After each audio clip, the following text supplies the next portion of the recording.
श्री राम के अश्वमेघ यज्ञ के दौरान भ्रमण के लिए छोड़े गए अश्व के साथ शत्रुघ्न के नेतृत्व में भारी सेना थी। कई राजाओं ने यज्ञ का घोड़ा पकड़ा, लेकिन सेना के आगे झुकना पड़ा। घोड़ा राजा वीरमणि के राज्य देवपुर पहुंचा। वीरमणि श्री राम और महादेव दोनों के भक्त थे। उनके पुत्र रुक्मांगद, शुभंगद और भाई वीर सिंह महारथी थे। वीरमणि ने शंकर की तपस्या कर महादेव से राज्य की रक्षा का वरदान लिया था।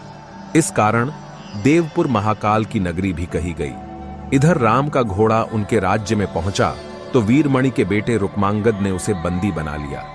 अयोध्या के सैनिकों से कहा कि यज्ञ का घोड़ा उनके पास है, इसलिए वे जाकर शत्रुघ्न से कहें कि विधिवत युद्ध कर अश्व छुड़ा लें। बेटे के इस कार्य से वीरमणि चिंतित हो गए।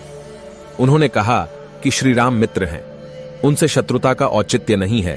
तो रुक्मांगद ने कहा कि मैंने उन्हें चुनौती दे दी है, अब बिना युद्ध अश्व लौटना दोनों का अपमान होगा।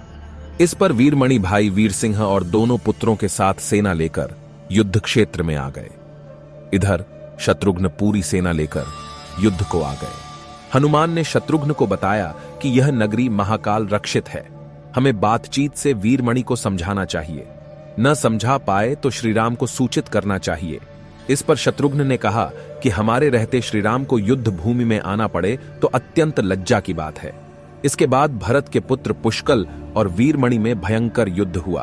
पुष्कल के दिव्य बाणों से वीरमणि मूर्छित हो गए और शत्रुघ्न ने दोनों भाइयों को नागपाश में बांध दिया। शत्रुघ्न सेना के वीर सिंहनाद करने लगे, जिसे सुनकर वीरमणि की मूर्छा दूर हुई और सामने हार देखकर भगवान रुद्र महादेव को याद किया। महादेव ने भक्त को मुसीबत में जानकर वीरभद्र के नेतृत्व में नंदी भृंगी समेत सारे गणों को युद्ध में भेज देते हैं। वीरभद्र ने त्रिशूल से पुष्कल का मस्तक काट देते हैं, तो भृंगी आदि गणों ने शत्रुघ्न पर आक्रमण कर पाश में बांध दिया। हनुमान पूरी शक्ति से नंदी से लड़ रहे थे, तभी नंदी ने शिवास्त्र से हनुमान को बेहोश कर दिया। इधर अयोध्या के सेना की पुकार सुनकर श्री राम तत्काल लक्ष्मण और भरत के साथ आकर क्रोध में वीरभद्र से कहा कि अब अपने जीवन का अंत समझो। इसके साथ ही श्री राम ने सेना समेत शिवगणों पर धावा बोल दिया। उन्होंने विश्वामित्र से मिले दिव्यास्त्रों से वीरभद्र और नंदी समेत सारी सेना को बेहोश कर दिया। इस पर सारे गणों ने महादेव का आवाहन किया तो खुद महादेव युद्ध में आ गए। यह अद्भुत दृश्य देखने ब्रह्मा समेत सारे देवता प्रकट हो गए। महाकाल ने युद्ध क्षेत्र में प्रवेश किया तो उनके तेज से श्री राम सेना मूर्छित हो गई। श्री राम ने देखा कि खुद महादेव आए हैं तो शस्त्र त्याग कर भगवान को प्रणाम किया। इस पर भगवान बोले कि हे राम, आप स्वयं विष्णु रूप हैं, आपसे युद्ध की कोई इच्छा नहीं है। फिर भी चूंकि मैंने भक्त वीरमणि को रक्षा का वरदान दिया है, इसलिए मैं पीछे नहीं हट सकता। इस पर श्री राम ने सारे दिव्यास्त्र महाकाल पर चला दिए, लेकिन संतुष्ट नहीं कर सके। अंत में शिवजी से ही प्राप्त पाशुपतास्त्र प्रयोग कर दिया, जो सीधे महादेव के हृदय में समा गया और भगवान इससे संतुष्ट हो गए। शिवजी ने श्री राम से वर मांगने को कहा तो राम ने भरत के बेटे पुष्कल समेत वीरगति को प्राप्त योद्धाओं को जीवित करने का वर मांगा।